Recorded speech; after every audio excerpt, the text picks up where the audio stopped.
camera's on you, Pa. Okay. We are rolling. We're rolling. I went forward. It is Do you want a coffee? No. It is July 19th, 2020. Grandpa is currently 86 years old, turns 87 December 20th. Just making that note. 2020. 2020. And we've been in a coronavirus quarantine for 5.5 months. Correct. Right. Times have been difficult. Times have been good. Times have been good. And difficult. Okay, Pa. questions for her. Questions for Irv. Where the hell's her? I don't know. We're talking to Fred, but let's talk to Irv now. What is the furthest back you know about your family? Not too far. Furthest back I know is about my father being left alone in Hungary. Can you tell us that story? Yeah, well, my grandfather, his father, came over to the United States in the late 19th century. And then he earned enough money to send back to Hungary to bring his family over. So this is your paternal grandfather. My paternal. Yes. Yeah, my father's. Okay. Yes. What was his name? Moses. Moses. And his wife's name was Lena. So you had a Grandpa Moses and a Grandma Lena. And they both came over to the United States around 1910, something like that, right before World War I. However, on their trip over, when they got to the border of Hungary, my father, which was at that time my grandparents' youngest sibling. And your grandpa's name, your father's name was? My father's name was Solomon. Solomon. Yeah. And he was the youngest of how many kids? He wasn't the youngest, but he was at that time. At time, he was the youngest. Yeah, my grandparents had 2 girls and 3 boys. And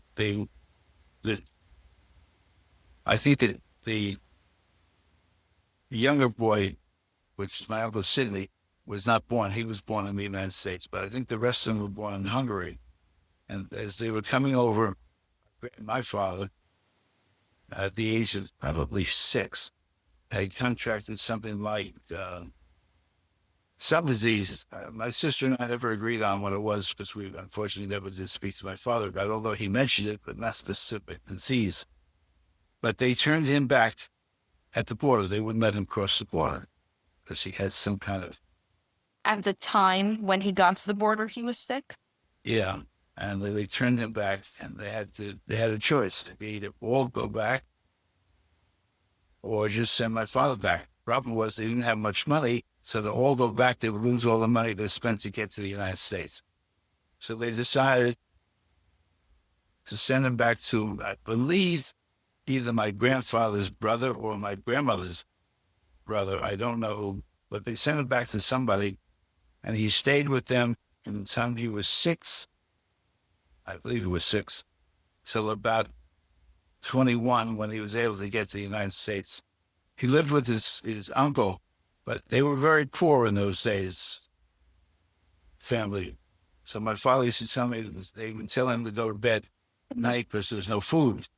And he would sneak out after he went to bed and watch them and the family eating dinner. So they lied? Yeah. So my father had a rough time at Europe, especially by himself. But do you know the year he was born? My father was born 1902. December 2nd, 1902. Yeah, Crystal. Yeah, I'm sure that's right. And he finally got to the United States at the age of probably 21. I'm not sure. It was after World War I.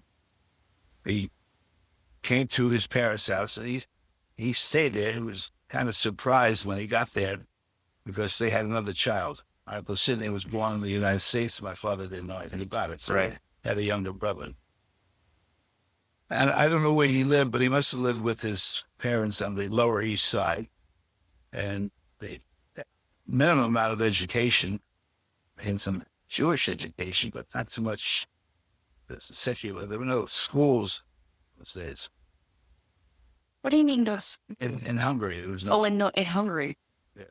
They lived on they used to call them a shtetl, like the town, which was mostly was all Jewish. Oh. And I don't know what he did. He never talked about it. He kind of did a couple of times, saying that he was kind of mistreated by his uncle. Now, his uncle, I don't know if that's my grandmother's brother or my grandfather's brother. I don't know who the uncle was. But anyway, he finally came over to the United States, and I guess he lived with his parents on the Lower East Side. I think that was ever mentioned. And he had got a job as, I don't know. But anyway, they were teaching him how to be a shoemaker. That was what he was being taught. With leather, like Making shoes. Did he come in through Ellis Island? Yes, his name is Ellis Allen. I found it too. we gotta Yeah, I go check remember that out. I've seen it. I don't think I I know. did too. His name was there, and his brothers, Louis, an older brother, Solomon Weber. Solomon Weber. And you think he came over in like the early 1920s? Yeah, well, the war was First World War was 2000. It was like 2000. 1918, right? 1918. 1917. 18, 17, so it was about 3 years, I guess, about 20. And he came over before World War No, I? right after. Right Okay. after. Okay. Yeah, he couldn't get out there. Right. And Didn't you say that you had some family who fought in World War One? yeah, well, my World War One was interesting because Hungary, which the family was from, was part of the German territory. So my grandfather, that's my mother's father, who I'm named after, fought in World War One on the German side. Was that the Ottoman Ottoman Empire. Empire? Yeah. Oh, I paid attention in history. And his name was Ignaz, right? Ignaz, right. But he died during World War One, not from battle injuries, but from pneumonia or something like that. Wow. Disease was a common thing amongst soldiers. But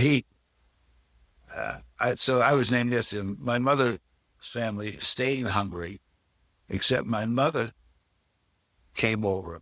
She was brought over from Hungary by her aunts, who I call Tante Sally. What did you call it? Tante means aunts. In Hungary. And I don't know, Yiddish or Hungarian, I don't know, Tante. And her name was something like Sally or something like that. So Hungarian, they call it Zali, something like that. And she was a very strong woman, and she said to them to come over. She brought my mother up. So at what point in your mother's life was this? This is also right after World War One, And how old was your mom at that point? her early 20s. So your mom and your dad, were they similar in age, or was there a big No, age there's a difference? year difference. Okay. Wow. Year difference. My mother was November 2nd, and my father was December 2nd. Your mom came from Hungary as well, Yes. but they met in the U.S. In the U.S.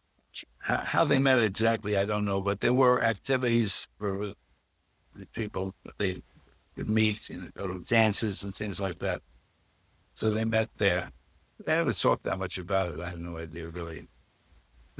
So my father was here, and my mother, they met here, got married, and met my father's family was all here, but he must have had brothers or sisters, cousins.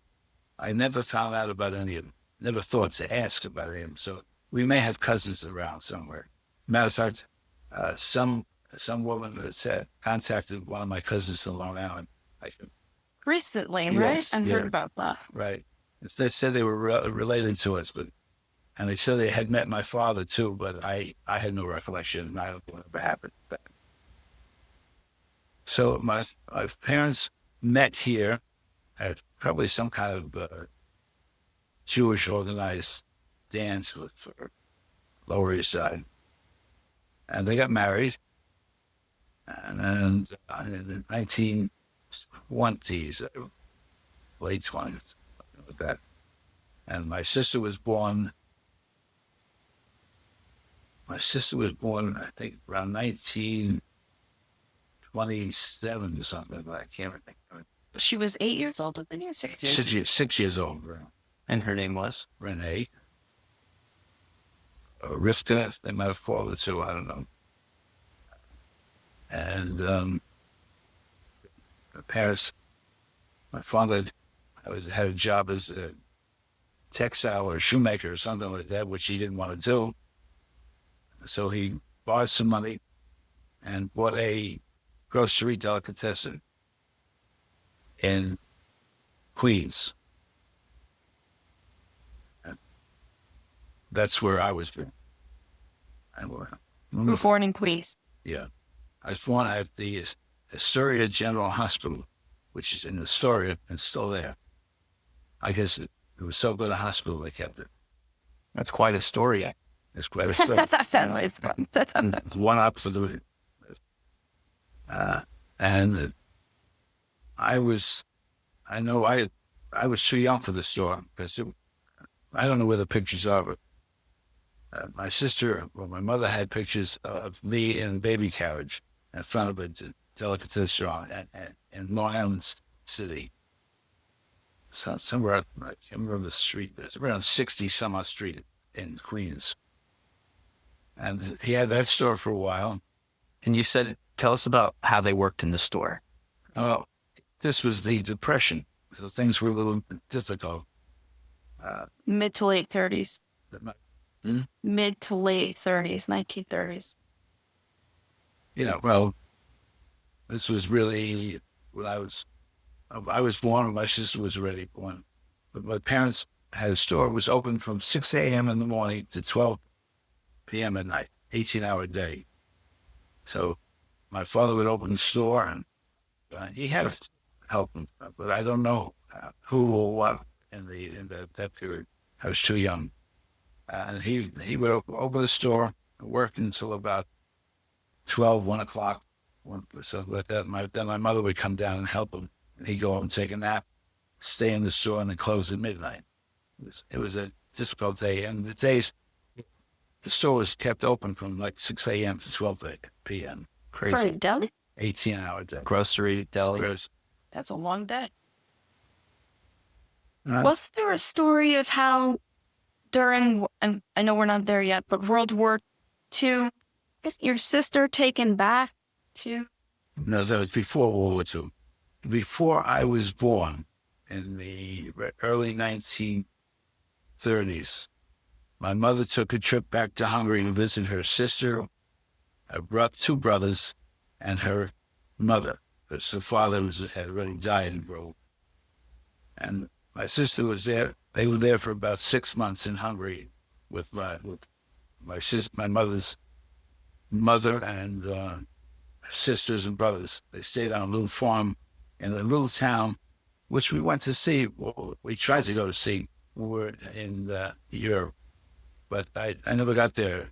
My cousin Linda was there also, and she took a trip down to a little town 60 miles south of Budapest. But she said, don't bother going. There was absolutely nothing there about my family, my mother's family. I don't know. Then my parents, in 1939, they sold the store.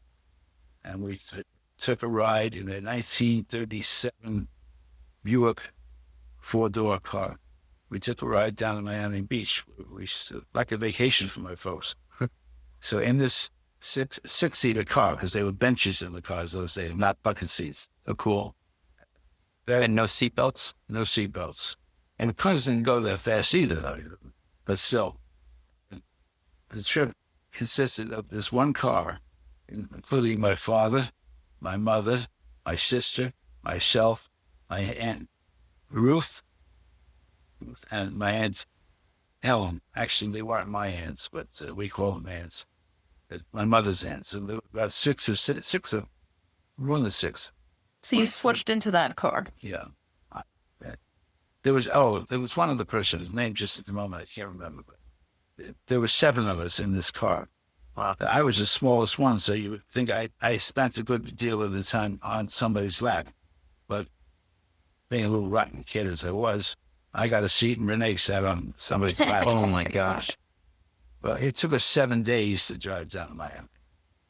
From Queens. Yeah, Wow. 7 days. And we stayed down in Miami 3 months. While we were down there, my parents, my father and mother, went to Cuba. Wow. Cuba was a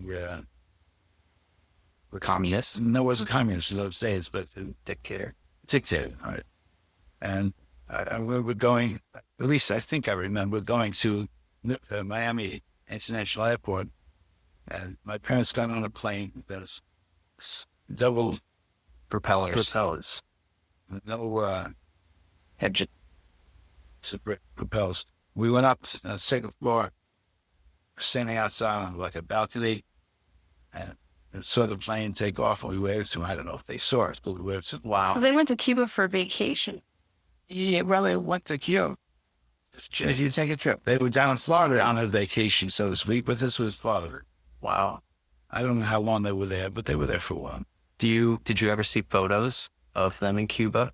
I had pictures of from Miami Beach, but I don't think we had any pictures from Cuba because I don't remember. Mm-hmm. I don't remember seeing. So Okay. they were there. Then they came back, and we stayed in Miami Beach, I believe, a few months. And we drove up, and we ended up in Rockaway. We stayed in Rockaway at a rental place for about a couple of months. Rockaway, New Jersey. Rockaway, Queens. New York. Okay. Yeah. And in that time, my father then found another business, which he bought, grocery delicatessen, and we went from Rockaway to Queens, Sunnyside, where we were before. The other store my father had was not Sunnyside, it was Woodside or Long Island City. We weren't too far from where we were originally. And we were there till the war started. And prior to the war starting, my mother got my Uncle Martin out of Hungary.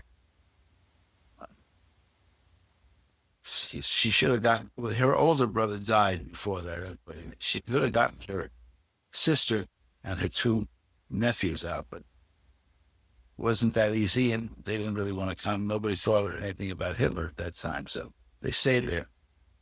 Unfortunately, my mother's relatives from Hungary all died during World War II, the Nazi concentration camps. Do you know what camp they died in? No, but my mother's sister's husband survived. Your mother's sisters, so your aunt, your uncle. Yeah, well, it was my aunt and uncle through marriage. Right. Do you know any of their names? Perhaps. No. None of them.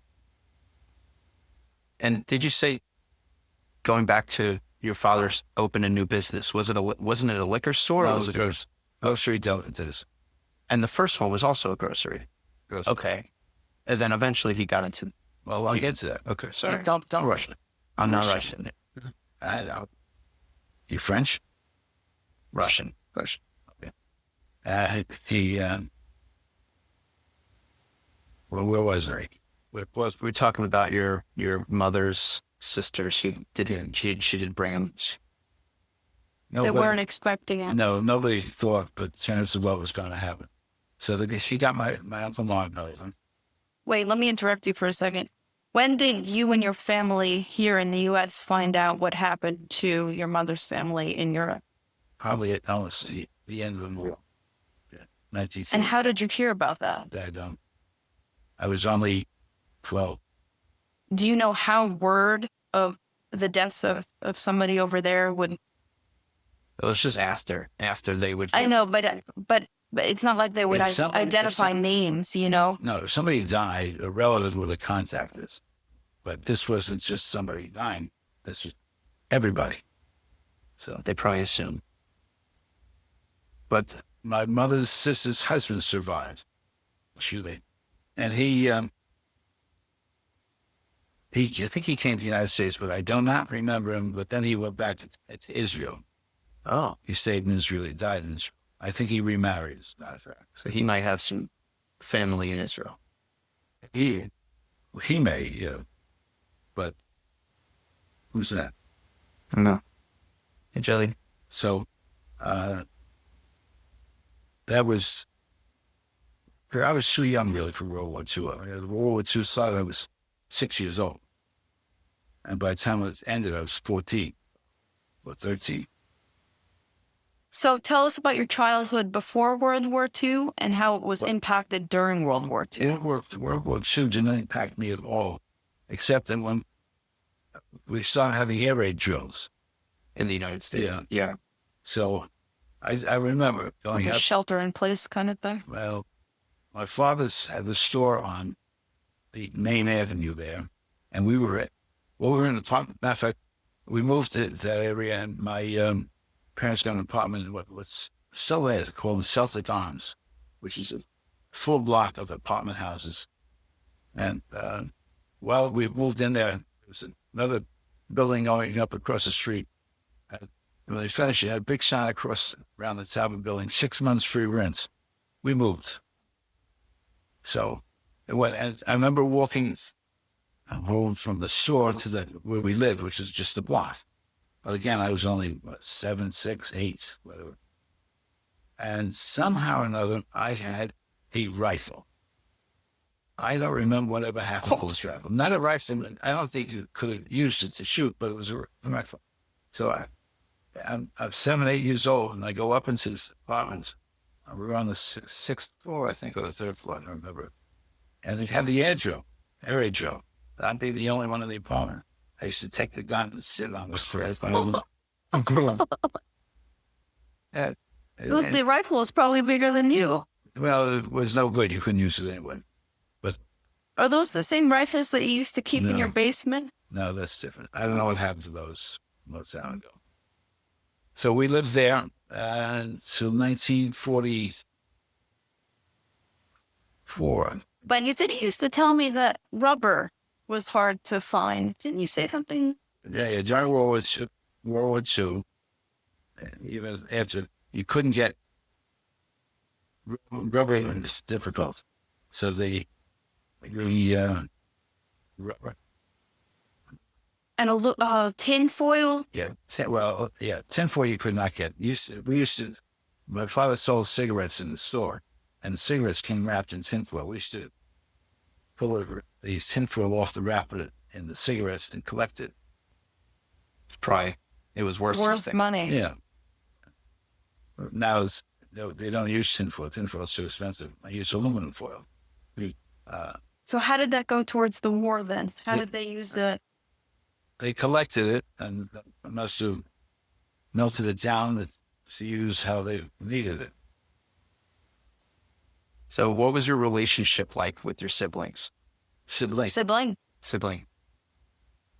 Typical brother-sister thing. Did she bully you?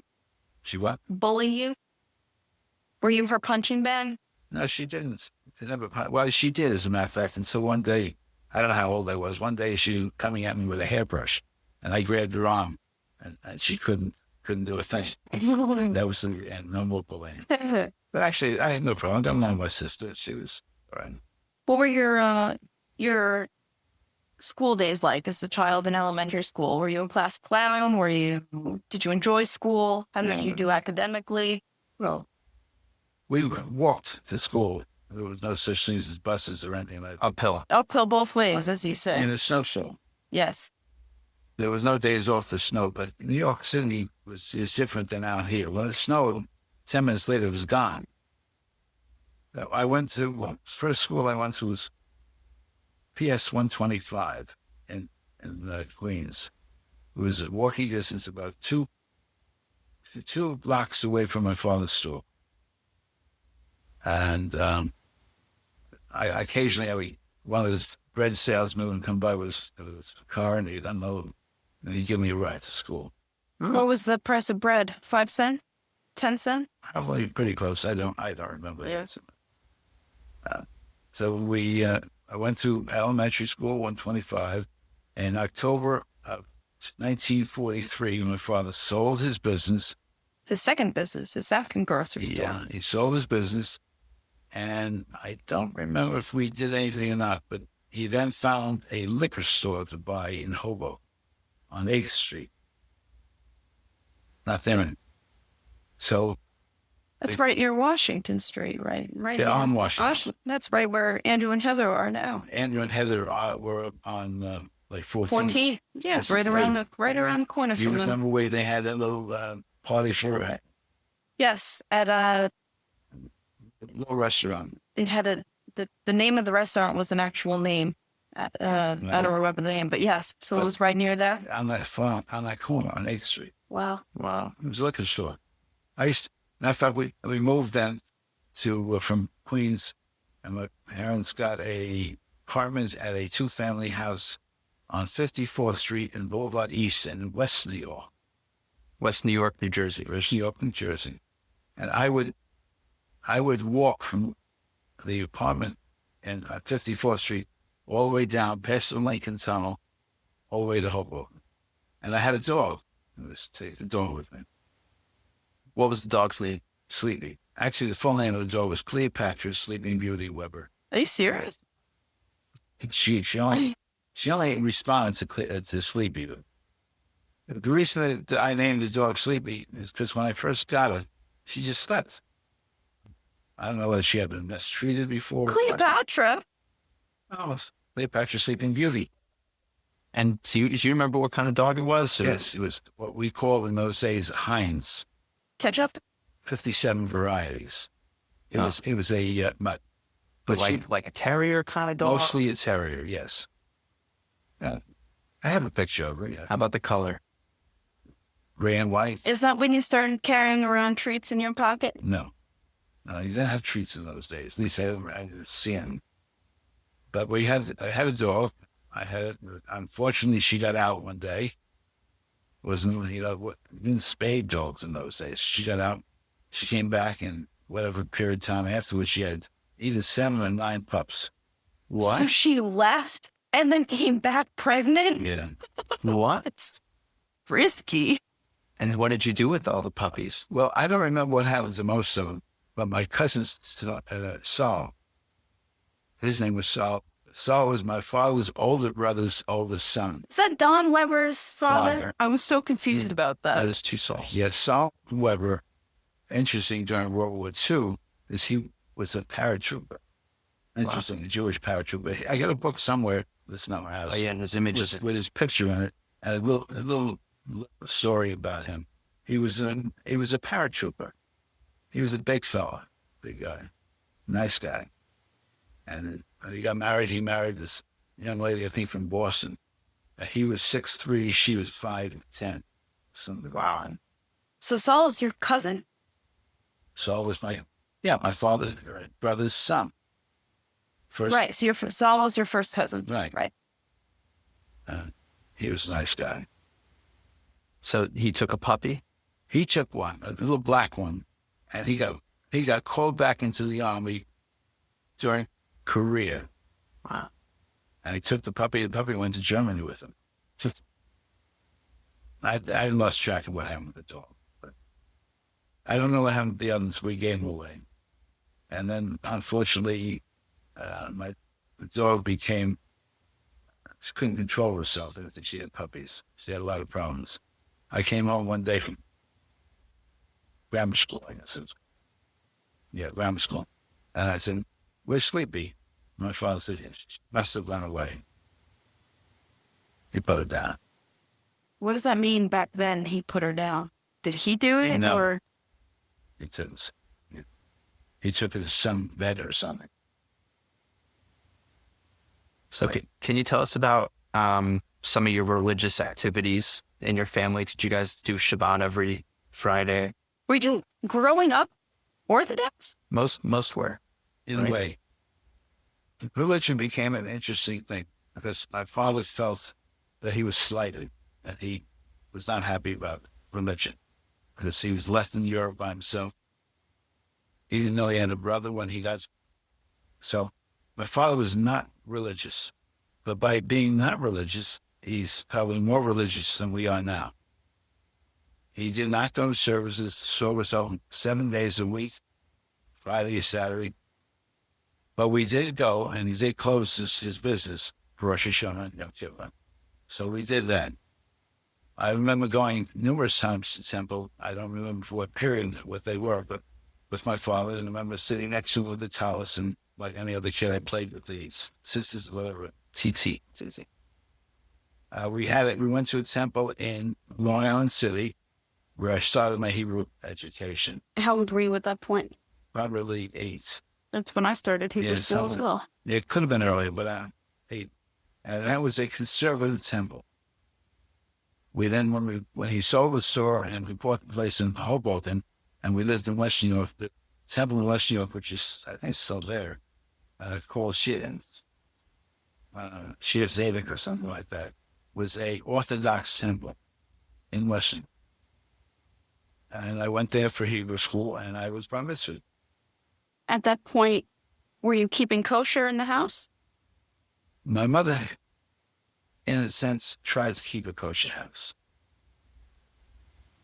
It's interesting. My mother never varied from kosher. She didn't eat ham or shrimp or anything like that. You won't eat a cheeseburger, right? I don't see it. No, I'll eat a cheeseburger. I'm just not crazy about it. Oh.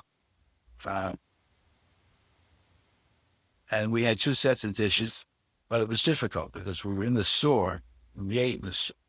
So, Right. the only thing I was got a kick out of one day I came home. I don't remember how old I was, but I was possibly already in I could have been in high school, I guess, or maybe college. I remember that. I came home one day and I walked into the store and had my parents at the grocery store. And my father made himself and was eating a sandwich. I was hungry. I said, what do you eat? He says, I just wouldn't eat. Just wouldn't get. I said, well, I need something to eat. What's wrong with what you're eating? I said, yeah. He says, you wouldn't want it.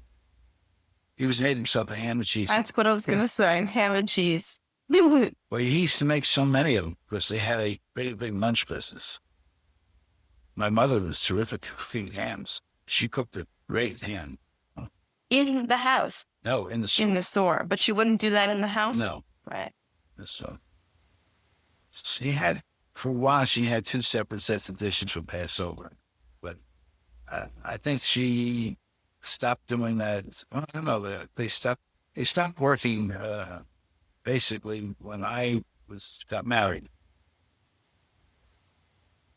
You know, you don't pay attention to a lot of these things. So we want to get to when you got married, but how about what was the impact on your life when you got a TV? And what was that like? Because all your entertainment used to be on the radio till that point. Oh, I used to love the radio. Tell us about the radio. Radio was great. They'd tell me to go to sleep. I had a radio. Plus, at that time, we had 2 bedrooms, one for my parents, one for my sister and I. I shared a bedroom with her. This was your teen years? Yeah, till about the time I was probably close time I was bar mitzvah. Probably until about 11 or 12. When you were in West Western. New York, right? What was your question? So you would put the radio on at night? Yeah, we put it. It really was great. I used to listen to the Lone Ranger, The Shadow, a couple of symphonies like I can't remember the shows. But What about music? What kind of music was it? Classical, right? no classical. I never heard of classical verses. Oh. What I got my parents didn't know from. So what was really on the radio? They had some shows, and then Like talk shows? No, not so. Yeah, I guess there were talk shows, but the most thing on the radio were these programs like Long Range. And I used to listen to them at night. I get out of bed, and my father would close doors, and I go to sleep, and I turn my radio. Like hiding a piece of candy under your mattress. So how old were you when you did get your first TV? 1947.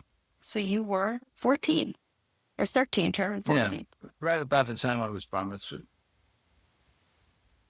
It was just a little screen like this. Probably one for the whole family, right? Of course, we had it in the living room. oh my gosh. And then we had one with a big magnifying glass over it to make it look bigger. A giant antenna sticking out. Yeah, that's how. My father used to like to watch wrestling on theater. Well, didn't he? Is that a different family? What, did he manage some wrestlers? No. Okay, that was my other grandpa. Well, your grandma's father did a role in managing a boxer. That was it. That was Oh, Barbara's father. Okay. Yeah, for a short period of time. Right. Uh, we had one TV. It was in the living room. I watched it. did it become like a family event? Was it like an after dinner sit down? Maybe. I don't really remember anything like that. Do you remember what was on the TV at the time? I'd said my father liked to watch. Well, there was news programs because that was. No, the war was over already, but Were these news programs live as he watched them, or were they pre-recorded? we were recording.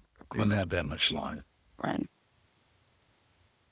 So you're in your teen years here, and you finish. Did you finish high school early? No. No, not well. It happened in high school. I started school in New York City, and I didn't start in September. My choice. You started in January. I started in January Right. or February, whatever it was. So when I moved to New Jersey, I was a mid-year student, but New Jersey had mid-year classes. They had two classes. So my schooling started in February, whereas most kids started in June. So I was sort of in between 2 years. But I could have made it up by going in the summer probably or something like that, but didn't think of it. So I went all the way through school as a mid-year student. I graduated high school in January of 1952. I graduated college. College, though, I did it in 3.5 years to make up the half year. So I started college in February, but I graduated in June, 3.5 years later. I took a summer course to catch up. So you went to University of Pennsylvania. Where else did you apply? Do you remember where else you applied? Only they live. Applied to Syracuse. I don't know why, but And they lost your application. So they lost your application. Yeah. no, I might have been accepted. I really don't remember anyone. I applied to Michigan, Wisconsin, NYU. Wow. 6 schools. Big school. Lines, and I applied to 6. I think I got accepted in all 6, as far as I know. But when I got the acceptance from Penn, that made up my mind. Not that I understood at the time that Penn was an Ivy League school as against the others. I had no. Was it considered Ivy League at that time? Yes. And you did. Started young, your love for. But I think you got to be lucky. Let people go there for a little bit and get sent places. And you never wore sunscreen. Didn't have sunshine. So maybe we have good G's. Not me. Yeah, I never had a problem. I still don't. I think I go to the dermatologist. She's take off one little thing. It's in precancers, but that doesn't mean anything. Mm-hmm. So no, I never had a problem. All right. So as your kids got older, you instilled the values that you grew up with in them in terms of religion and family values and education. Did they grow up celebrating Jewish holidays like you did in the same way, or was it different? No, we did, whether they wanted to or not. We did. I mean, your mother was. Rebel. Yeah, she was. So Merrill was a rebel. Leslie was pretty placid. It's okay, it's okay. And Pam was dancing all over. they were all bat mitzvah. They were all run history.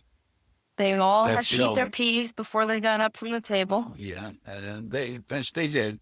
Pam would get up from the table and dance around, so we lost track of her and she was screwed out. Not eating her peas. Smart. And then eventually came the grandkids. Yeah.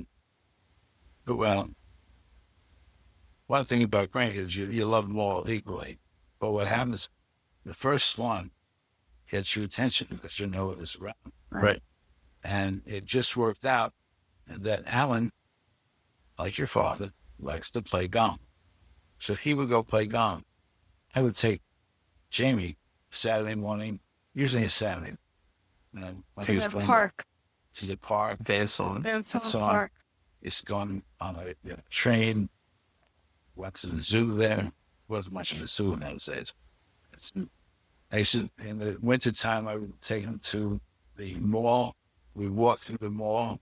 It was just go through the mall and take him off the pizza lunch. Had a lot of fun, Jim. Well, I did the same thing with Alyssa was there. Melissa and then Jared. Andrew. I'm Andrew. But when Jared. Jared came along, I started having problems That was 91. because the 4 kids, Too much. well, they would go in Separate ways. Here we go basically together. Jared would, I'd have to chase Jared down. Really? Like really chase Jared Yeah, down? right. Well, would you take all 4 of them by yourself? Yeah. That's risky. I had no problems except Jared decided to go where Jared wants to go. And how about Barbara? Where was she? Was she working? No, I don't know what that. Yeah, she must have worked. But she did work, probably. Then I came the time when Jesse was around. I Yes. took Jesse to a in Van Stone. They had a merry-go-round. Yeah. And You know, you're missing 2, right? We'll come back. we remember she said, Lindsey Chelsea. I don't think it's. I don't remember taking you for or Chelsea. We didn't go to the park. I don't remember taking either. All I remember taking is Jamie, Alyssa, Andrew, Jared, and then I got to Jesse. That was the end. What did That's he do? Exactly what he wouldn't do. First of all, standing there, the 3 kids are on the merry-go-round. He wouldn't go on. Hell or high water, he would not go on. Well, how old was I? 4, 5. And What 4-year-old doesn't like a merry-go-round? you could not budge him. He was the stubbornest kid of all. Used to babysit from over and White Hook. Whitehall. Oh, man. And time for them to go to sleep. He wouldn't know. I said, "I'll put you in your room." So I put him in the room, the door opens, he comes right out. I do remember that you would watch us a bunch of times because my parents would go on vacation and Grandpa would come over and I would always have the least number of gold stars out of all my siblings. I gave you Is that what you did? So at the end of the week, we would all Positive go, reinforcement. we would go to Toys R Us and I would have the least number of gold stars, but I'm pretty sure I always got what I wanted You did. anyway. Can't. It's still on. Oh. Yeah. Yeah. That was fun, but I just kind of overdo it. You can't take care of 4 little kids by No. yourself. Too much. But I always remember you coming and watching us. That was so fun. All right. So, a few other questions. So what is being Jewish mean to you? How has it affected your life? Are you at all spiritual? And that sort of thing. Okay. So college. So you said you got into Penn and you got into Wharton, right? Wharton The School. Business school. Yep. So you were, how old? 18?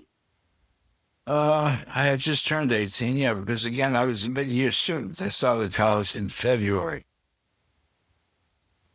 Which threw things off a little bit. But I was 18 in December and I started college in February. Did you join the marching band as soon as you started, or Well, as soon as I could, yeah. what instrument did you play? Clarinet and sax. Oh, in high school, I played clarinet and sax at Memorial High School in West New York until we moved from West New York to North Bergen, and I had to transfer high schools. I ended up down at Union Hill in Union City, and I was in that band, the marching band. How old were you when you first started playing instruments? I think I was in 6th grade. Because I remember my music teacher, by the name of Delamata, was the music teacher in Memorial High School. So even though I was in grammar school, it was through the, 8th grade?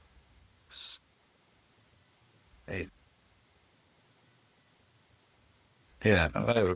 I started marching in the high school band when I was in junior high school, seventh was. So tell us about your college experience. What was it like? Only his personal question. I, You had a roommate, right? I roommate, Jimmy Goodman. Was he a good man? Yeah, he was. The only trouble is he didn't like to study, and that's where I started getting into classical music. He would be playing records all day long, even at night. A couple of times I'd get up and say, Jimmy, I've got exam tomorrow. Turn the damn thing off. He says, I got the exam too, but So anyway. he turned you on to classical music. Yeah, she did, because she played it constant. I got to like it. So you had no choice but to like it. Yeah. Yes. Was he your roommate for the rest of He the... was my roommate for 3 years. So you guys had a good relationship. Yeah, Did you keep in touch after college? a little bit. One of those situations where he's up in Connecticut and I'm in New Jersey. A little hard to keep track. Yeah. So was that point where you met Barbara Sue, right? I actually met Barbara in Hackensack. I was in my first semester of college, and since they started, or my second semester, I came home. I told my friend Warren, they said, we're going to have a little party for New Year's Eve. I said, I don't have a date. He said, I'll get you a date. He spoke to Barbara's good friend, Roz Faber, who fixed Barbara. Wow. So you went to that party together. Yeah. New Year's Eve party, whatever it was. So how did your relationship grow from there? We wrote to each other. I came home, I would take her out. You didn't text? You didn't text? Didn't text. No, those days we didn't text. So you were, 19 then? When you met? I was just 19. I turned 19 on December 20th. I think I met her a day or two before. And then, of course, we wrote to each other, and then she applied to Drexel, which is a college right next to the University of Pennsylvania. So we would see each other. And Wow. I just thinking, I never bothered asking, neither did my sister, and rather asking my father if he had any relatives, because I have no relatives. On your father's side? Yeah, I don't mean like his brothers we did, and nieces and nephews, but any cousins. No cousins on my father's side. So you grew up not knowing. They were over in Hungary. Right. My mother's side had a lot of people over here from Hungary. So we used to go visit. We used to go to Brooklyn on Sundays. Apparently the store was closing at this point on Sundays. And we would visit my mother's cousins. We had one cousin had a gas station. And during World War II, it was ration. Right. So my father had red coupons because he sold meat, and gas was also red coupons. So we get gas. So back to grandma. You got through college. You proposed when you were in college or right after college? I gave her a pin in my third year. A pin? In my fraternity pin. Yeah. Was that like your going steady sign? Yeah, well, yeah, we were pinned. You were pinned. And at what point did you propose? well, she said she proposed, but What? What?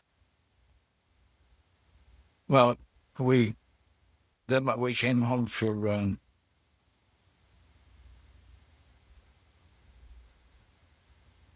forgot what years. I think it was 55, and one of my friends, a fellow named Stanley Fass, who last I heard was living in Florida, met this girl.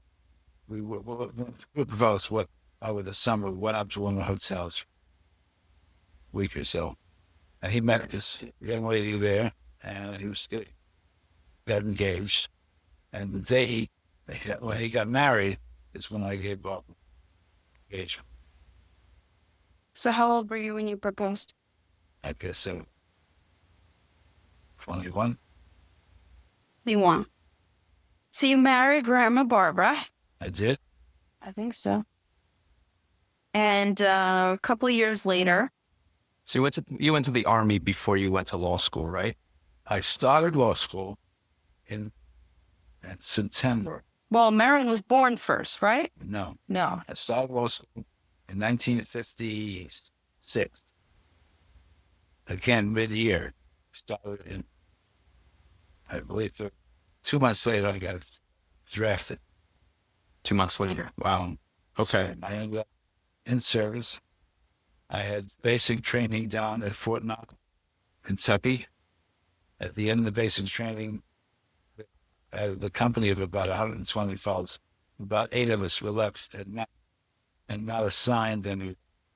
All the fellows had college educations. Those that did not have the college education, and it's directed to Hold on. Guys, can you not talk, please? advanced basic training. They had about 8 of the fellows.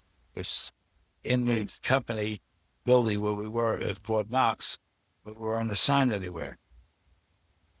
So, but finally, I don't know, 16 days or 6 weeks later, I don't remember the length of time, I finally got our orders and I was sent to Chicago, the machine wrecking unit at the old stock exchange in Chicago.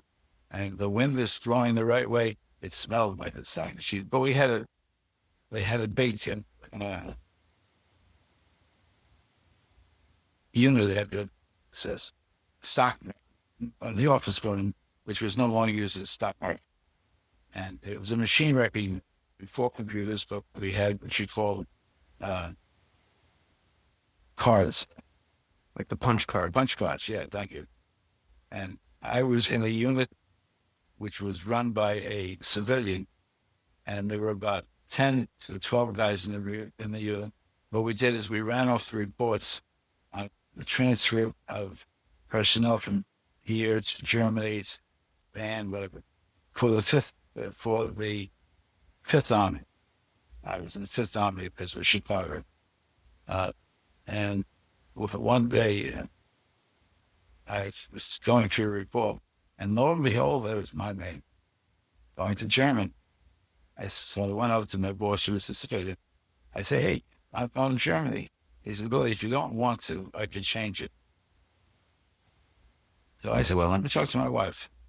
So you were both living in Chicago in an apartment, but at that point. We were married, living in an apartment. Was Grandma pregnant? No. We were at 3727 North Pine Grove in Chicago. It was a 1-bedroom apartment with a nation bed. And it was all over north side. And the base was on the south side. So I used to commute down Lakeshore Drive in my 1952 convertible Chevy. Nice. So you managed to get out of going to Europe. Yeah, I'm sorry about that. I would have liked it gone. But again, this was 1950, 55, 56. What do you think, how different would your life have been if you went? I have no idea. Do you know what your position would have been in? No, that's part of the problem. I didn't know where it was going, but what was going to happen. And I told her to Barbara, she almost fainted. We might not be here. I know. She didn't want to go. So I went back. I told her, I don't want to go. So we just changed the report. Took my name out, put somebody else in. So how long were you in Chicago for? 17 months. And it was during that time that Grandma got pregnant.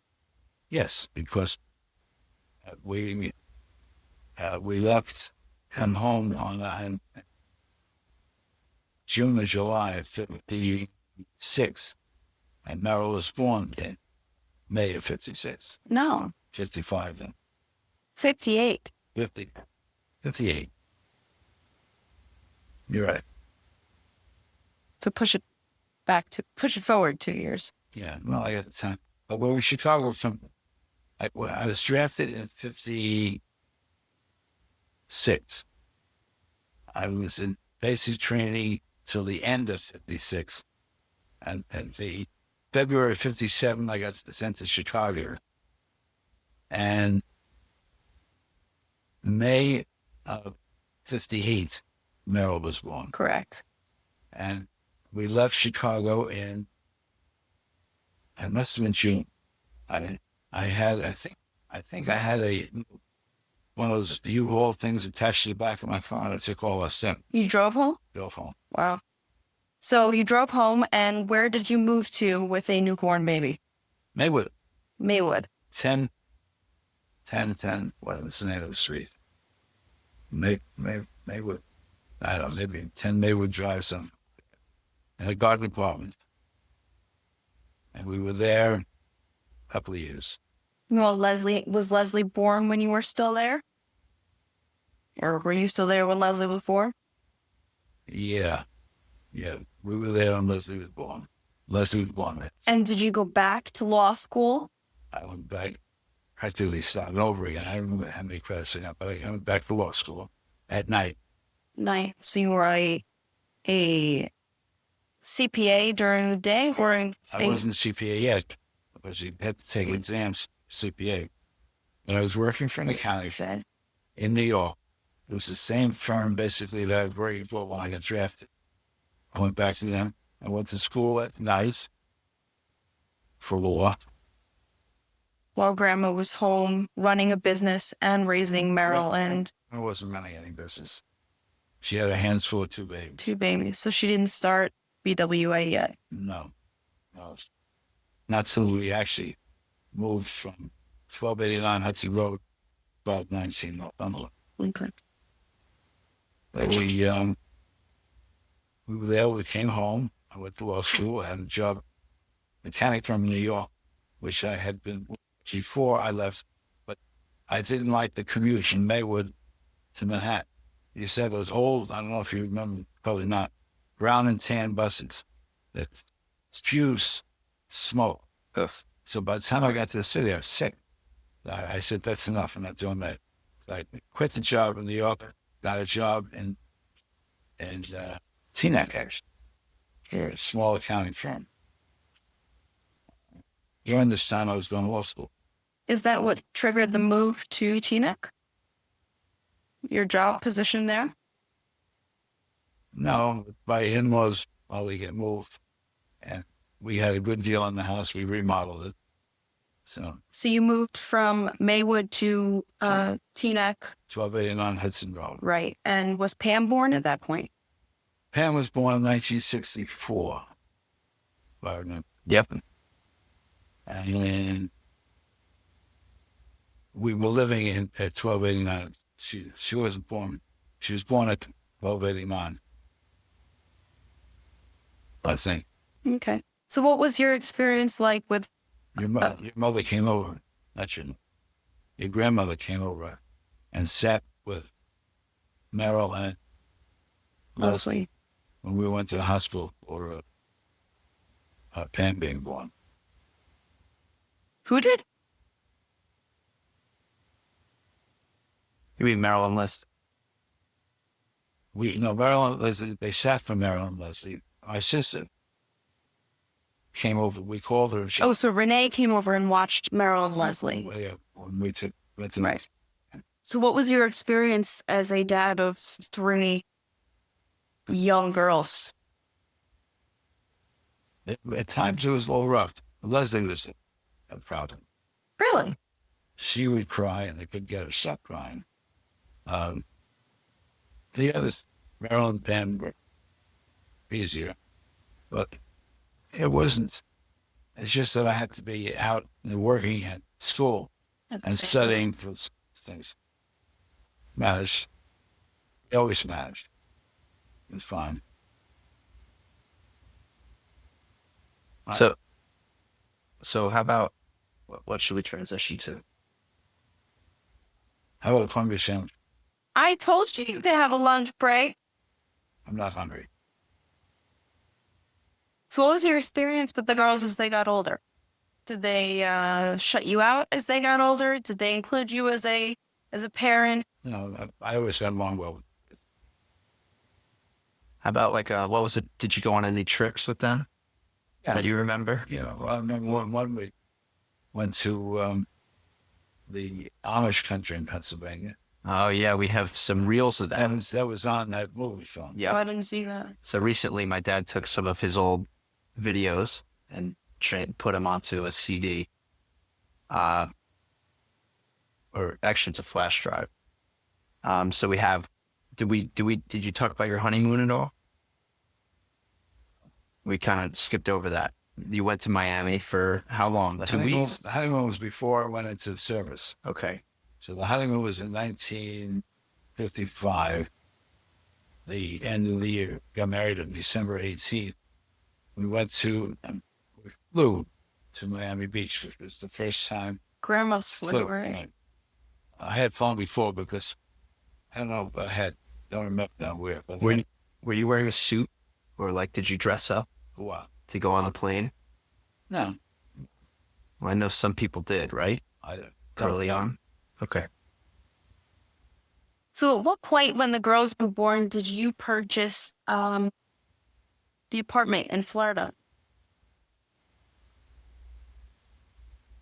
What happened then? We were down visiting Barbara's parents, who had moved to Boynton Beach permanently. And when we were down there, we got friendly with a couple from Connecticut. I don't remember who they were. And we played tennis. But one day it was nasty. It wasn't so nice. So we said, let's take a ride. We took a ride down A1A, and we stopped at a couple of places that advertised. And this one was just being built. And it was cold. Yeah, American Yeah, Club. American Love, but return. But we saw one place, but I wasn't really in a position to buy it. So we got Marilyn and Murray, that's Barbara's cousin, Lori and Cindy's mother, who died in 87. I got them as her aunt, Bertie, Sally's sister, involved, and the three of us bought the apartment. I figured we would share it. Mm-hmm.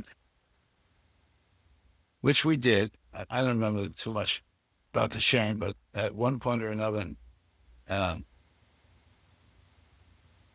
think we wanted to get rid of them. But what had happened is, You wanted to get rid of them, or they wanted to get rid of it? well, we wanted to get rid of them. I don't remember now, but worked out an agreement with Bertie, and there was Marilyn's mother and Marilyn. And we bought Marilyn out, and then I don't remember exactly, but Marilyn died. It was 1987. And at that time, we bought out Bertie also. All right. And you used it for a long time. There's pictures of you guys down there. 37 years. Right. You took us down there. I taught Jamie how to drive to. What? At the age of 2. You also ran with Andrew across the street from the beach when he got stung. One day. That was jellyfish. crazy. No, he sat on a man-o-war on his ass, and Grandpa took him. This is funny. Grandpa took him across A1A, all the way back to the apartment, running with him in his hands, and he had baking soda in the fridge. And when they sold their apartment a few years ago, the same baking soda was in the fridge that he used for Andrew's butt like 25 years ago. Yeah. And how about that bicycle built for 2? Which is, In my mom's basement. Remember that? Brandon. Yeah, but did you ever ride that with Grandma, or did you ride that with the kids? that was given to us by the 3 girls for our 25th anniversary. Wow. That's how long ago. And I took a ride once, I believe, with Pam, and I fell off the bike. Really? And didn't get hurt, but I fell off the bike. And I don't know, we might have used it a couple of times. We never really used it that much. Grandma didn't want to use it. Are you glad you had the apartment looking back? The apartment? Oh, yeah. Yeah. Yeah.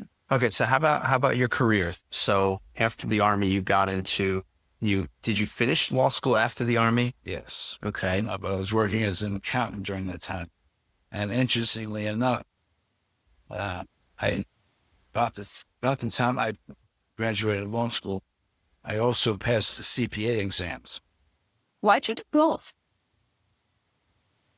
Why would we do both? It was a good combination. I wasn't going to do trial work or negligence work or sit in an office doing details. Did anyone give you that advice to get both? Somebody must have said it was a good idea, but no, it was particularly. All right. So then you did law, and what kind of law? Oh, but interestingly enough, I was working for this accounting firm, and I guess I'm still going to law school, and I got a notice that I had passed the CPA exam. I was all excited, so I went to see my boss. Figured I'm now a CPA, I wanted to increase. So I said to him, I just got the results. I passed the CPA exam. I said, I think I deserve a little bit more of this salary. They didn't pay very much. And he says, yeah, but I think otherwise, and you're fired. Only time in my life I was ever fired. You were fired because you passed? Yeah, he didn't want to give me a raise. Oh. Wow. So he fired you because you asked? Yeah. Wow. He was nuts and so on. Giblin, his name was. He was in a little white house on the corner of Cedar Lane and Palisade Avenue. It's still there. And there's an accounting firm in there. When I worked for him, always at the very beginning, he left the office and went to, I believe, Las Vegas. I could be mistaken. His cousin, who was a CPA also out there, killed himself. Wow. So he went out there to straighten things out. So I worked for him for a while. Then that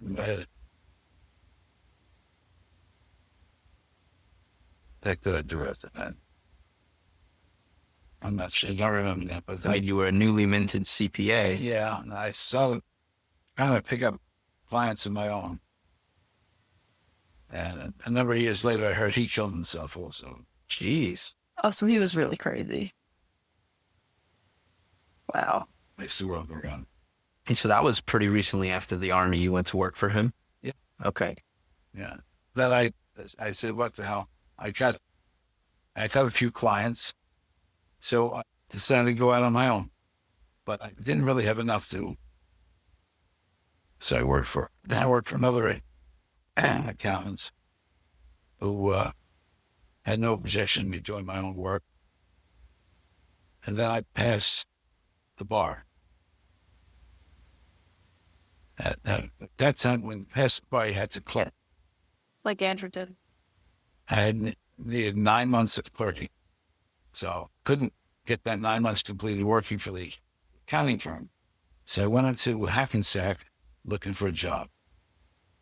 But I was above board. I told them all, listen, I'm also a CPA.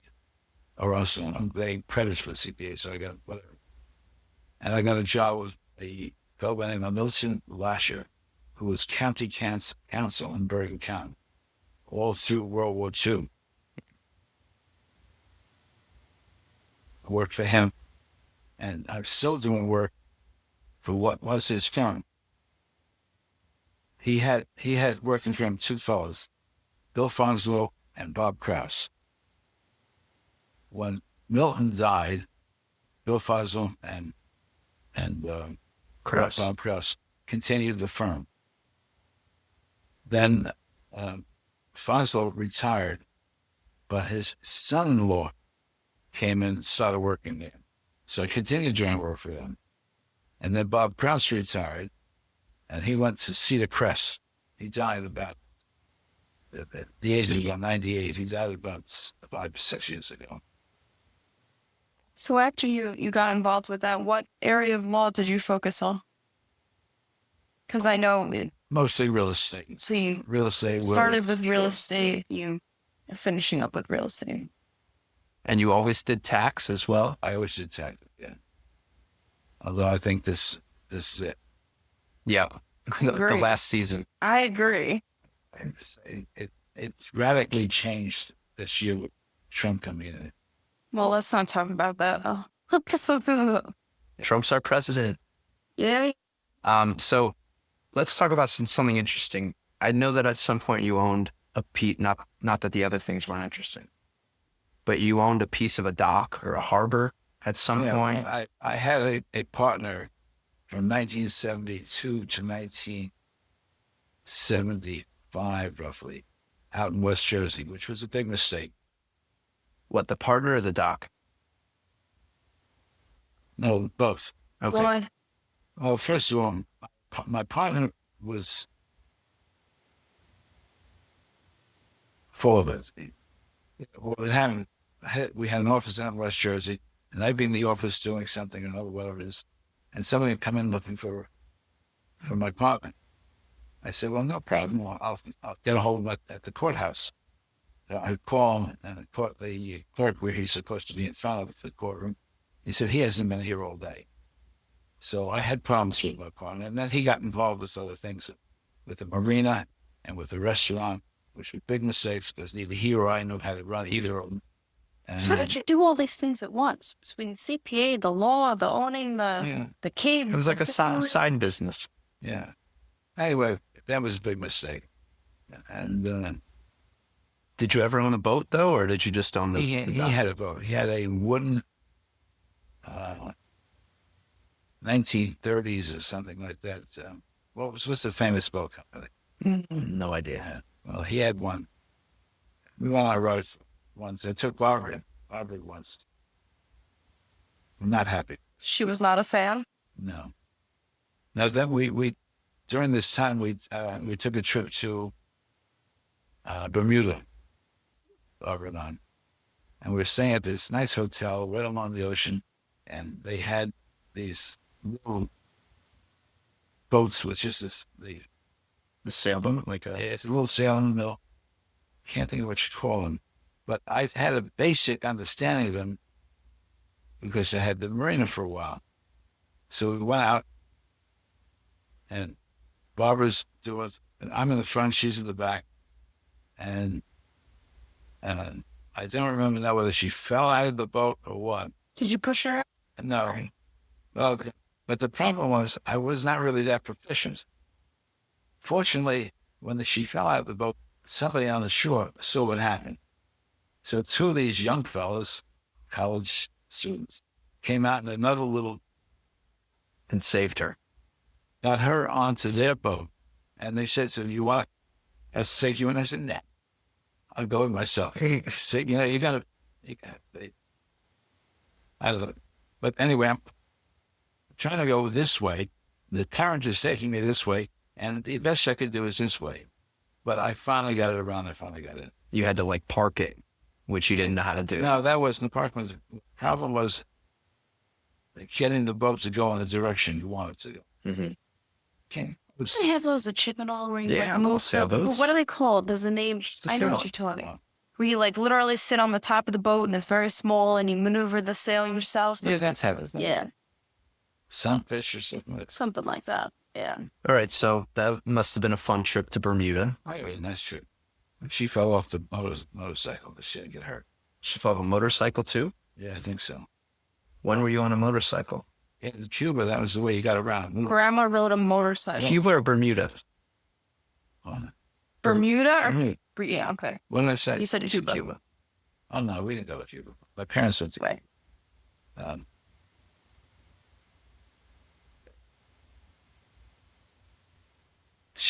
They didn't have motorcycles. They had Those scooters? bicycles.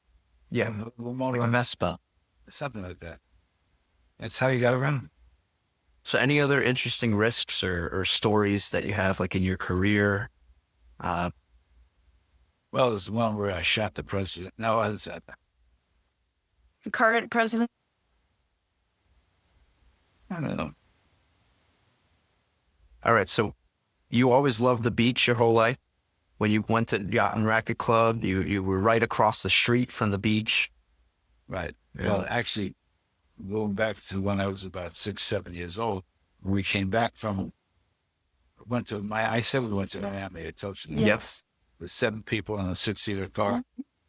1937 Buick. Mm-hmm. When I was younger, we had I think it was only one summer, we had a beach house in Rockaway on 29th Street or something like that. We were a block from the beach. I get up in the morning when the sun came in, go to the beach, be on the beach all day long, came back. Wow. So it started young, your love for... But I think you got to be lucky. Let people go there for a little bit and get sun poisoning. And you never wore sunscreen. Didn't have sunscreen those days. So maybe we have good G's. Not me. Yeah, I never had a problem. I still don't. I think I go to the dermatologist, she's take off one little thing. It's pre-cancers, but I think that doesn't mean anything. Mm-hmm. So no, I never had a problem. All right. So as your kids got older, you instilled the values that you grew up with in them in terms of religion and family values and education. Did they grow up celebrating Jewish holidays like you did in the same way, or was it different? No, we did, whether they wanted to or not, we did. I mean, your mother was, Rebel. yeah, she was, Merrill was a rebel. Leslie was pretty placid, It's okay. And Pam was dancing all over. They were all bat mitzvah. They were all bar mitzvahs. They all had That's to eat their peas before they got up from the table. Yeah, and they did. Pam would get up from the table and dance around, so we lost track of her and she was screwed out. Without eating her peas. Smart. And then eventually came the grandkids. Yeah. But, well, one thing about grandkids, you love them all equally. But what happens, the first one gets your attention because you know it is around. Right. And it just worked out that Alan, like your father, likes to play gong. So if he would go play gong, I would take Jamie Saturday morning, usually a Saturday. And To the park.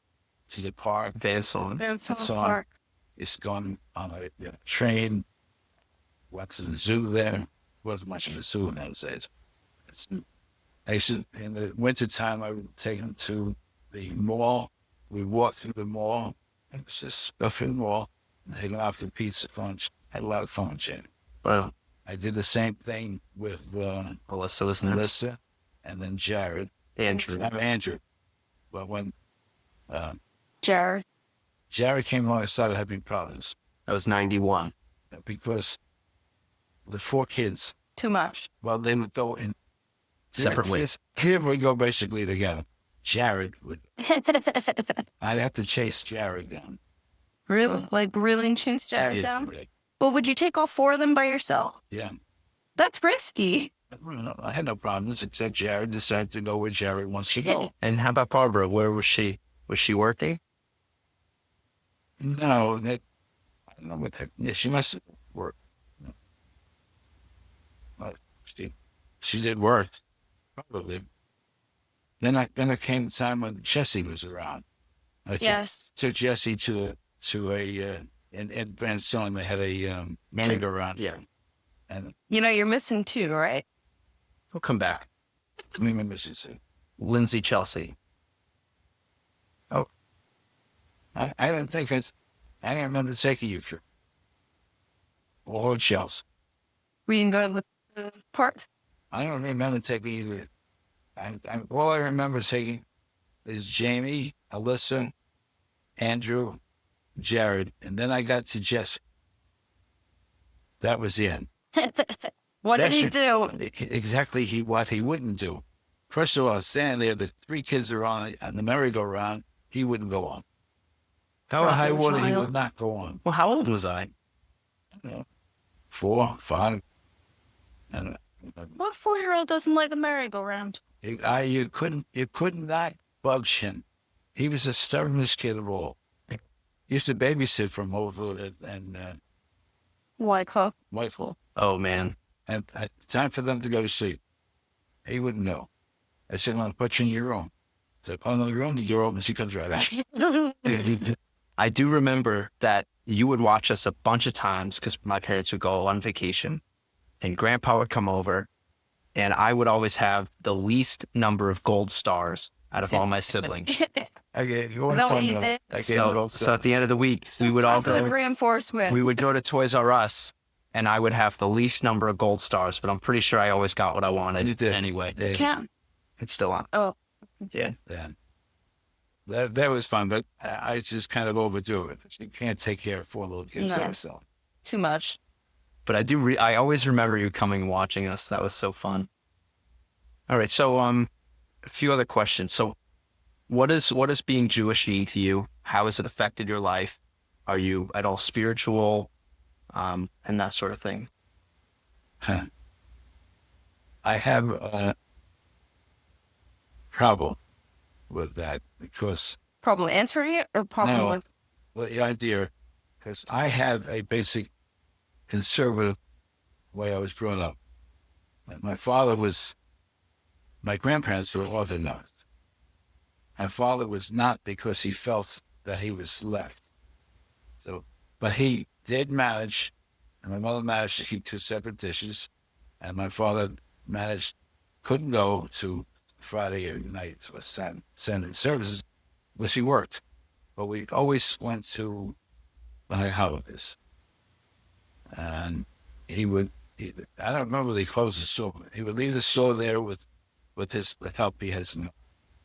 And said this numerous times.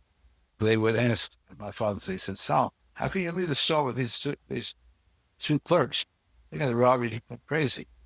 My father said, look, it's like going on vacation or holidays, whatever it is. He said, if I go away for vacation, it's going to cost me, say, $1,000. So if they steal another 1,000, they stole 2,000. It cost me 2,000. I need the vacation. So that was his attitude. And I remember I used to go to Hebrew school when my father had a store in Sunnyside before we moved to New Jersey. So I was supposed to go to Hebrew school. So I would leave the house. I'd go to the movies. You little sneak. Yeah, until my father called me. What did you pay for it? Oh, I had money. You had money? How did you make money as a kid? I don't know, but I had money. Theater in those days was $1 Right. was. So how has being Jewish affected your life? And Well, I've always been a believer in where we come from, family. And my father was hurt because he was left alone in Europe for a dozen years. But he always went to our holidays. I used to sit next to him because we were in a Orthodox temple. So we down here, the women were upstairs. I sat next to him and I listened to him pray and I played with his tallis like any kid does. And I always felt Judaism is an important part of life. I'm not religious, but I do enjoy it. And actually, if we, I don't know where we're going now, but if there's a temple somewhere in the area, I may want to go services. Because I like services. Mhm. You're still right in your Bezer. We are right near Beth Rochelle. Well, so I just remember, it's nice that you said that because I have the same memories sitting next to you when I was a little kid and sitting next to my father playing with his tallis. So, yeah. And you went to Israel for the first time with the Golubs in 2006 or what? Or 2000? My parents went to Israel. When was that? Your parents went to Israel? Yes. And they went on the Shalom, the ship. One Jewish passenger ship. They went on a ship to Israel. Yes. Holy crap. When was that? In the 50s or the Has to be in the 60s? 50s. 50s? Yeah. Wow. Okay. I thought there was a picture of them on that movie that your father's picture Really? of the ship. Oh, they went on there. There was a ship. Yeah. You think that was the one that It went? was the one. Really? It was they had a Jewish passenger liner, but with the problems with the Arabs and everything else, they They got rid of it. It was too dangerous. Yeah. The airlines, you could check that people go on, but the ship is too much. And they couldn't go to Jerusalem. That was part of Jordan at that time. I think you're right. I know. Wow. That's really cool. And how about when you first went? And then you came with us in 2009. How go? I went with Alan. The Gollops the first time, yeah. What year was that? I don't remember the year. Maybe a few years before 2009. Another great trip. So And that was the first time you went to the Western Wall. And was that really amazing for you? it's the whole thing. The whole trip was amazing. Yeah. I still remember our guide. Aisha. Mm-hmm. We had, for the Crims, we had Menachem. Nothing. He was always like, Jesse, you're going to join the army. Yeah. So looking back, any other questions before we get to looking back, what any particular moments stand out as the proudest moments of your life? Or the happiest or the most, one you can really look back and smile at. Well, looking back and smiling, I enjoyed my grandchildren tremendously. That was Grandma's answer, too. I had a lot of fun with the kids. All of them, except Jesse. And all of them. And Jesse was good. Jesse just had a mind of his own. It's really trashing you here. God, I still do. Yeah, a mind of his own. He did what he wanted to do. Nothing wrong with that. And I was the only one like that. Yes. Well, did you ever play Monopoly with this king? No. Cheater. Well, he had a mind of his own. It's all right. Nothing wrong with that. It's just that when you're trying to take care of 3 or 4 kids, it was a problem. I used to try to put him into his room at night over here in Whitehall. And he'd walk out. I'm in the room. I said, you stay there because you're not listening to what I'm telling you. Walk 5 feet away, the door open. I still remember that too. Yeah, they were all great, all the great. So what was some of the best advice that you ever received? Did your father give you advice? Any particular things that you live by? Things that you can pass on to us? I never heard it before. I had some funny thing about advice. I had a professor at Penn for business law, who I thought was the most interesting professor I had. And he was really the influence for me to go to law school. I never intended to do law. I just wanted to have it as a background for accounting. It's changed. Were you closer with your mother or your father? My parents worked together, so I was close with both of them. Did they influence any decisions you made in life? Not really. No.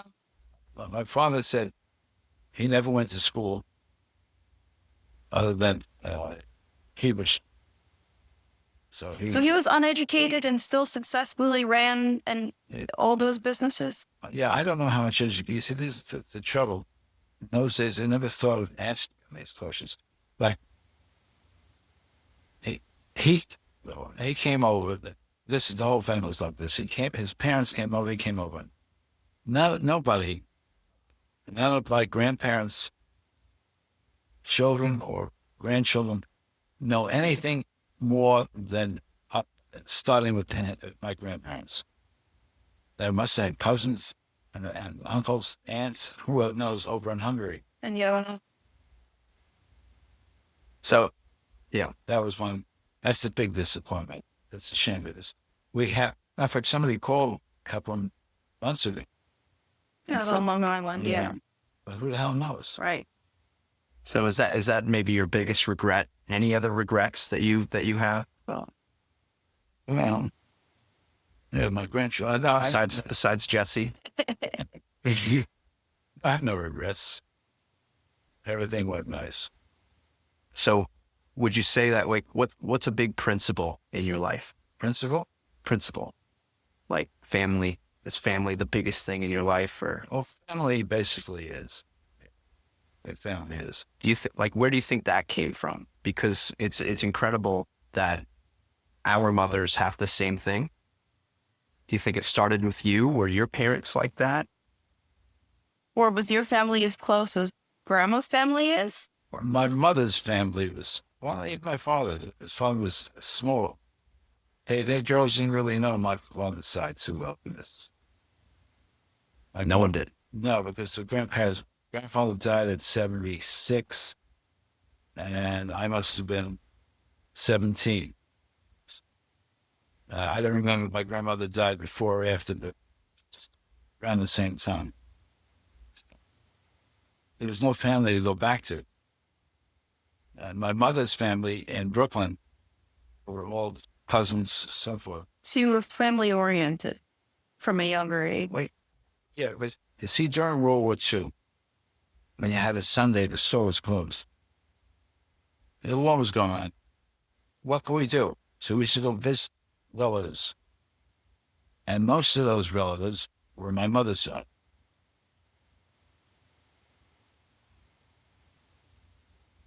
Occasionally, my father said too, but mostly my mother's side.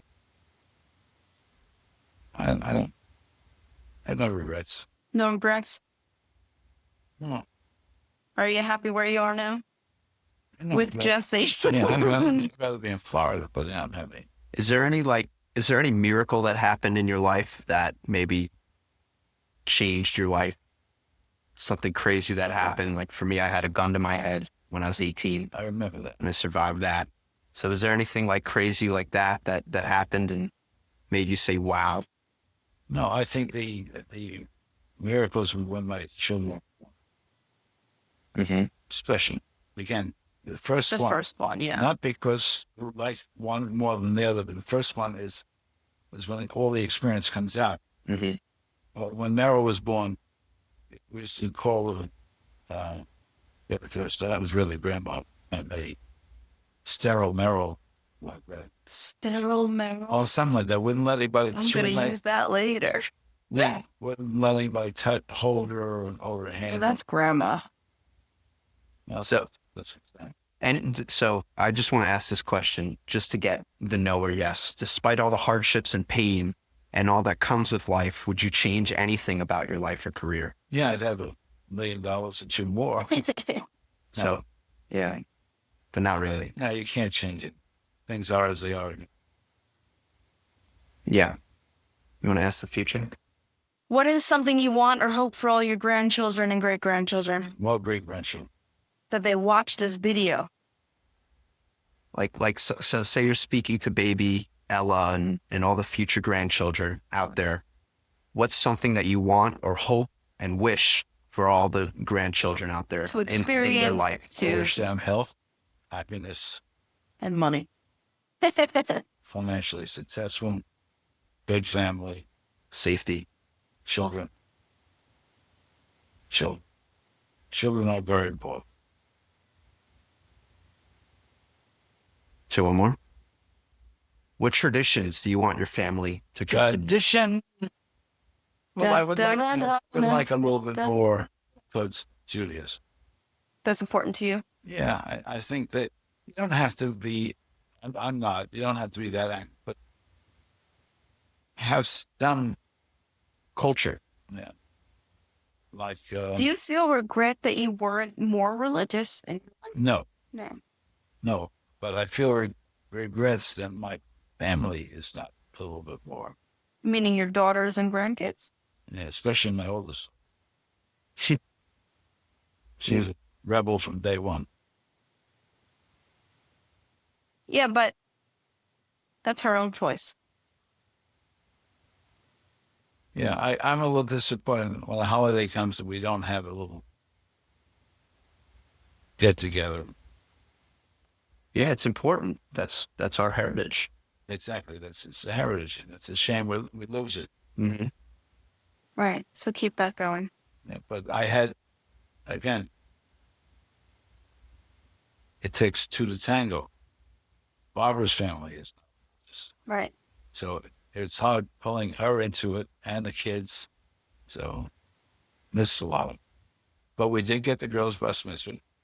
But you also have to realize that today's generation, Gen Z, the millennials, don't look at religion like your generation looked at religion, Sure. especially growing up.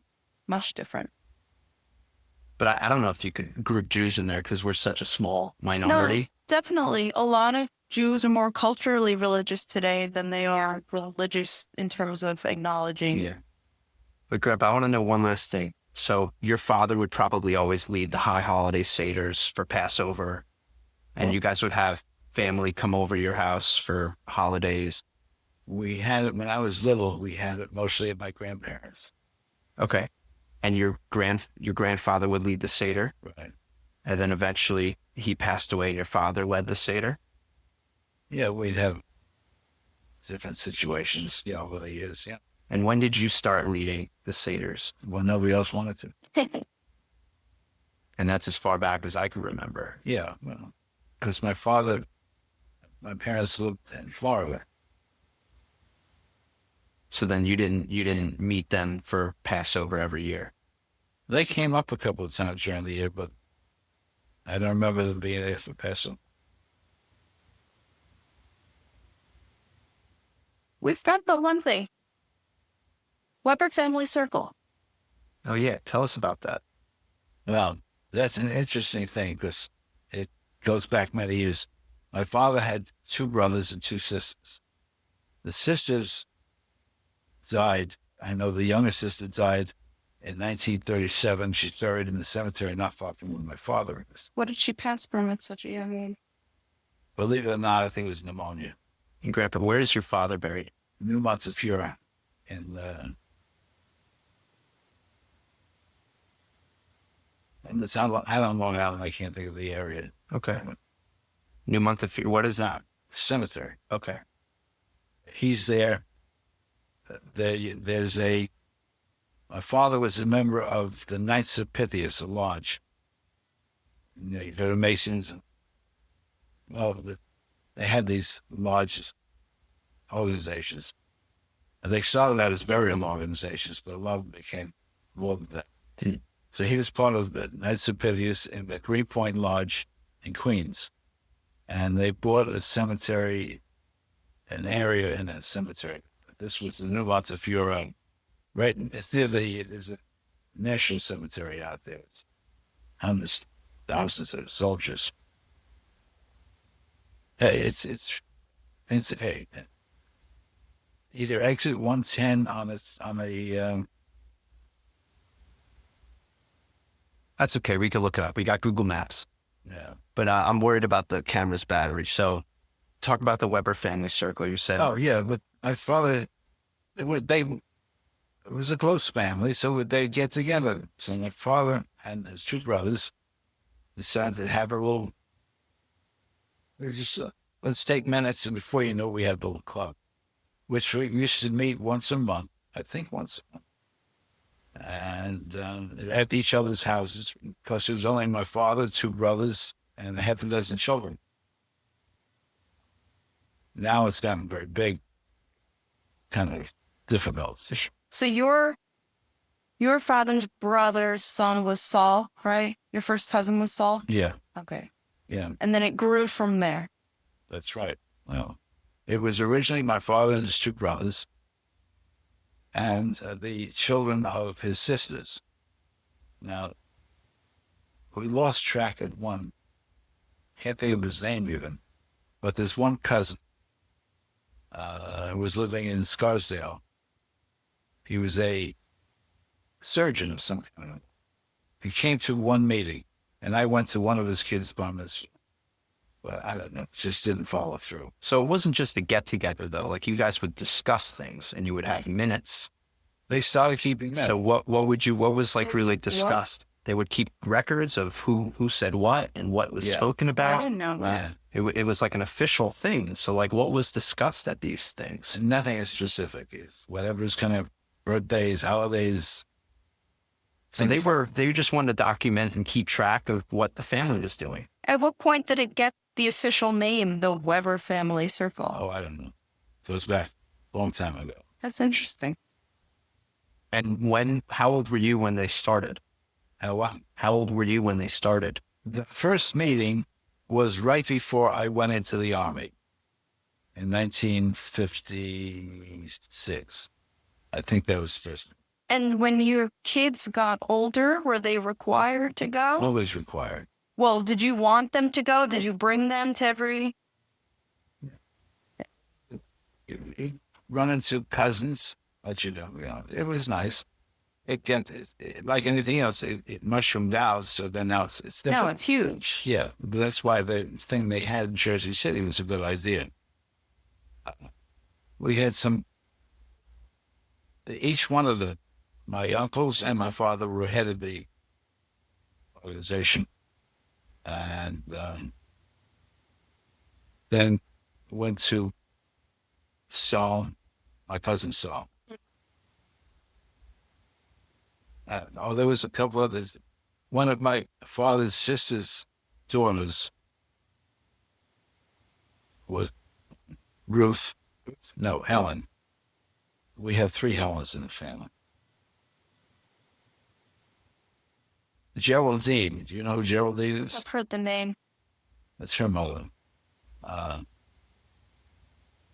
am I bringing that up? You were talking about who was running it. So Saul Yeah. had it. How did you end up getting it? I was so next in line. After Saul? Cousin Saul, yeah. Yeah. So did he die? And No, well, he died, but I might have been. I don't remember if I was present before. because you've had it. So you had it for a long time. 2 years. I don't recall the dates. Donald would have more of that information. But it really brings you pride seeing everybody still be together. Yeah, it was nice. It is nice. And not only that, it's nice because we bring, not only us, we bring our children, and they get to know. Right. And it's not like your dad's side had that before this started. You know, you were saying that your dad's side didn't know any cousins, anything. That's yeah. But they knew these people. Right. So they started something that would really connect future generations. Right. Been going on since Said 50s. 57. 60 years. More. Yeah. It's really neat. But again, problem with everything else, it grows and it outgrows. So it's hard to have a meeting. Right. So we're going to need a hotel.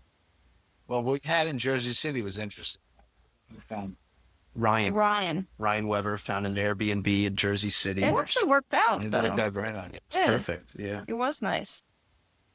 All right, Grandpa, any last words?